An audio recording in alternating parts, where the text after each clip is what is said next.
누가복음 20장 1절에서 18절. 오늘 본문에서는 예수님께서 성전에서 백성들을 가르치시고 복음을 전하시죠. 고난주간 화요일에 있었던 사건인데요. 성전에서 가르치실 때에 대제사장들과 서기관들이 장로들과 함께 가까이 와서 예수님께 묻습니다. 그것은 예수님이 누구이신가 권위에 대해서 질문합니다. 이 당시 성전의 기득권은 바로 이들이 갖고 있었죠.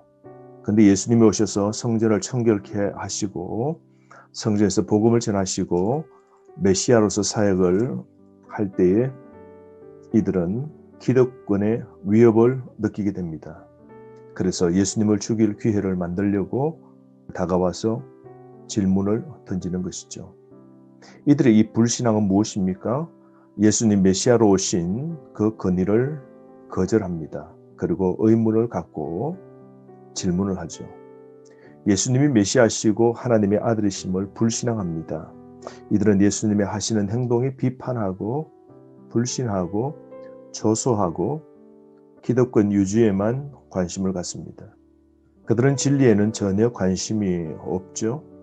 예수님이 메시아시고 왕이시라는 주장을 거절합니다.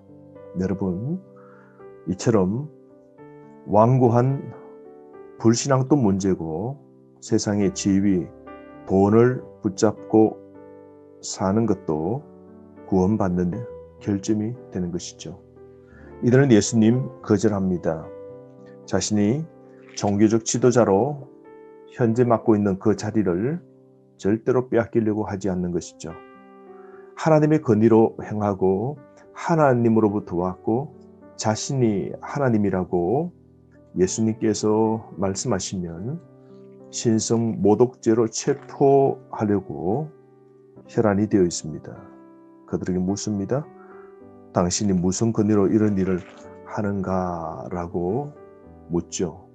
이 권위를 준 이가 누구인지 우리에게 말하라라고 질문합니다. 이때 예수님이 내 자신의 권세로 이 일을 한다면 예수님을 미친 자, 사기꾼으로 몰아 즉시 체포할 겁니다. 그러니 이러지도 못하고 저러지도 못한 딜레마의 문제를 던져서 예수님을 아주 어렵게 만들려고 합니다. 이들은 진리보다 실리를 찾고 기득권 유지에만 혈안이 되어 있는 것이죠. 여러분, 나는 진리를 따라 살고 내 가치관도 바꿔야 됩니다. 우리가 세상의 권력과 돈과 소유와 지배에 대한 욕심을 버리지 않는 한 우리는 예수 그리스도를 메시아로 나의 구주로 하나님으로 믿지 못하게 되는 것이죠. 그럴 때 예수님은 그들에게 달리 묻습니다. 4절 말씀, 요한의 세례가 하늘로부터냐 사람으로부터냐. 오히려 질문에 예수님이 다시 그들을 향하여 질문합니다. 똑같이 대답을 잘 할 수 없도록 그들을 공공에 빠뜨립니다. 5절 말씀에 그들이 서로 의논을 하게 됩니다. 만일 세례 요한의 권위가 하늘로부터라 하면 어찌하여 그를 믿지 아니하느냐라고 사람이 말할 것이고, 6절 만일 사람으로부터라 하면 백성이 요한을 선지자로 인정하니 그들이 다 우리를 돌로 칠 것이다 말합니다. 그러므로 그들은 대답을 하지 못하고 오히려 침묵합니다. 세례 요한이 하나님의 사자이듯 예수님도 하나님의 아들이시고 하나님이 주신 권위를 가지고 예루살렘 성전도 청소하시고 율법도 전하시고 또한 병든 자도 고치시고 율법도 완성하시고 올바른 복음을 전가하고 계시는 것이죠. 예수님은 하나님의 아들로 하나님으로부터 받은 권세로 지금 사역을 하고 계시는 것이죠. 뿐만 아니라 세례 요한은 수많은 사람들을 변화시켰지 않습니까? 물론 그 변화는 하나님의 주신 권위를 갖고 요한이 이 일을 하였지만 예수님은 자신 스스로 권위로 사람들을 변화시키는 분이시죠. 그러므로 그들은 세례 요한에 관해서 아무런 대답도 하지 못합니다. 그저 체면 유지하려고 침묵합니다. 그들은 예수님도 부인합니다. 그들은 진리보다 지위를 유지하려고 그러고 안락한 삶을 지키려고 그럽니다. 여러분, 주 외의 세상 어떤 것 우리는 붙잡으면 안 됩니다. 주님 한 분만 이어야 됩니다. 주님 위하여 사는 삶, 그게 진정한 하나님의 자녀의 삶인 것이죠. 이런 악한 종교 지도자들을 보시고 예수님께서 포도원 농부 비유를 말씀하시는데요. 9절부터 18절 말씀입니다. 예수님이 비유로 말씀하시는데요. 한 사람이 포도원을 만들어서 농부들에게 세를 주고 타국에 가서 오래 있게 됩니다. 여기에 포도원은 이스라엘 건설을 말하고요. 농부는 사람, 때론 국가를 말합니다. 종은 선지자, 구약의 선지자들이죠.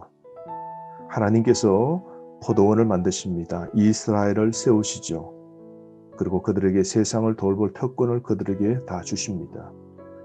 그리고 난 다음 주인 하나님은 타국에 가서 오래 있듯 맡겨놓고 그리고 샘할 날을 기다리십니다. 10절 말씀, 때가 이르매 포도원 소출이 얼마를 바치게 하려고 한 종을 농부들에게 보내게 됩니다.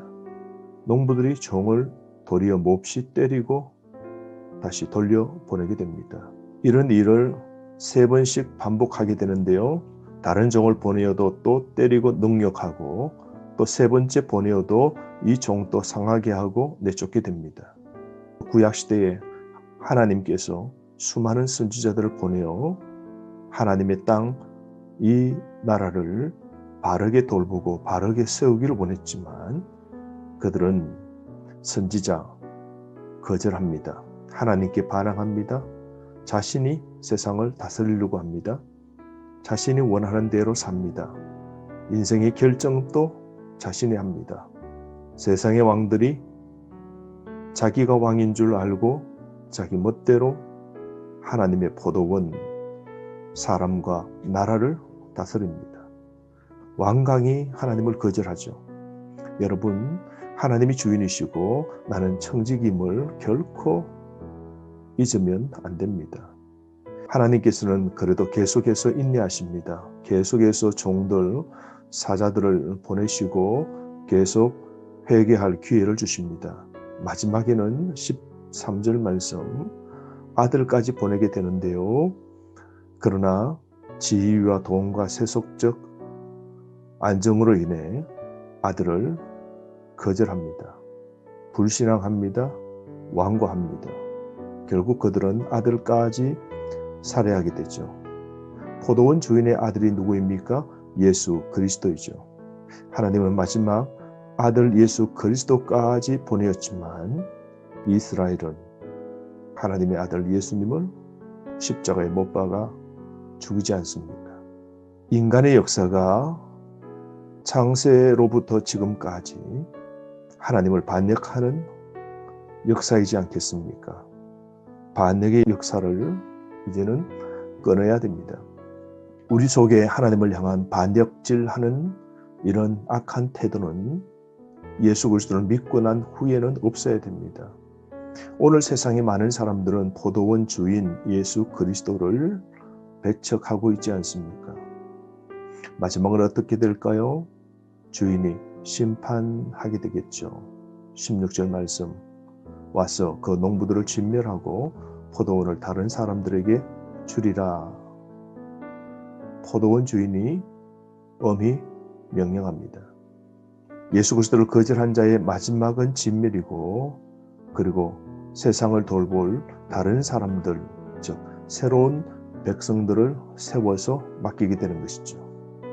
예루살렘 성전은 무너지고 하나님께서는 새로운 백성, 새로운 교회를 세워서 하나님 나라를 잇도록 하신 것이죠.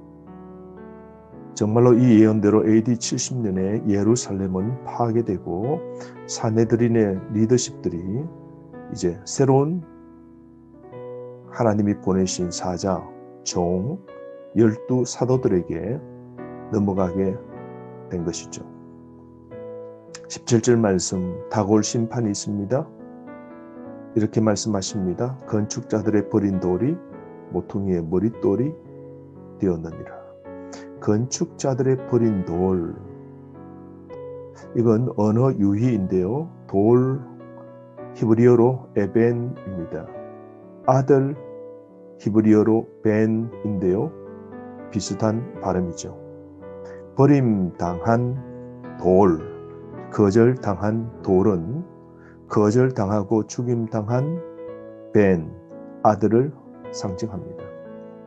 세상에 거절당하고 십자가에 버림받은 그 돌이 유대 지도자들이 배척한 하나님의 아들, 그 돌이 죽임당한 아들, 그가 모퉁이의 머릿돌, 귀한 돌, 높임 받는 돌이 되는 것이죠. 그 돌은 교회의 기초가 됩니다. 십자가에 버려진 돌이 다시 부활하여서 요긴한 교회의 세상에 귀한 높임받는 머릿돌이 된다라고 예언하고 있는 것이죠. 그러므로 여러분, 건축자, 유대 종교 지도자들이 버린 그 돌, 예수 그리스도가 세상의 머리가 되고 세상을 다스리는 통치자 된다는 말씀이죠. 하나님이 세우실 나라는 영원한 나라입니다. 반역자들의 체온은 어떻게 될까요? 18절, 이 돌 위에 떨어지는 자는 깨어지겠고 이 돌이 사람 위에 떨어지면 그를 가루로 만들어 흩으리라 말씀하십니다. 예수님을 거절하면 거절당한 그 돌이 파괴적 능력이 있어서 깨고 가루로 만들어 흩어버리십니다. 예수님을 어떻게 대하는가에 따라서 사람의 운명이 이처럼 나뉘어질 것입니다. 여러분, 오늘 우리의 삶 깨어서 합시다. 우리의 주인이 그리스도이십니다. 그러므로 주인 앞에 우리는 청지기로 신실한 삶을 살아야 됩니다. 진리를 따라 살고 주인 대신 하나님 그분의 말씀 따라 순종하는 삶 우리가 살아가기를 원합니다. 오늘도 주신 말씀을 묵상하며 승리하는 삶 사시길 바랍니다.